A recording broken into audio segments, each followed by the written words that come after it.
नमस्कार, painter फार्मरच्या YouTube चॅनलवर तुमचं मनापासून स्वागत. मी आज तुम्हाला दाखवते हा चायना कॅबेज.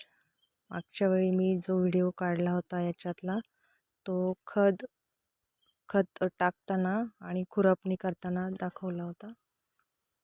तुम्ही बघू शकता हा टाईट झालेला आहे चायना कॅबेज. काही अजून छोटा आहे म्हणजे मुलायम आहे. या पद्धतीने हळूहळू हा प्लॉट कटिंगसाठी रेडी होत आहे. पण याला हीट जास्त असल्यामुळे वरच्यावर अळीचे स्प्रे घ्यावा लागत आहे. म्हणजेच ते गरजेचे आहे, कारण एकदा अळी आतमध्ये गेली की काहीच करू शकत नाही आहे. त्याच्या आधीच आपल्याला स्प्रे घ्यावे लागतात. हा एकदम रेडी झालेला आहे.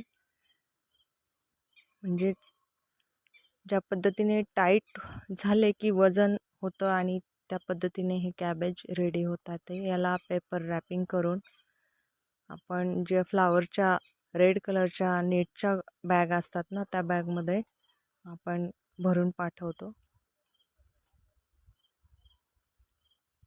नवीन असाल तर चॅनेलला सबस्क्राईब करा, लाईक करा, शेअर करा. भेटूया नेक्स्ट व्हिडिओ. थँक्यू.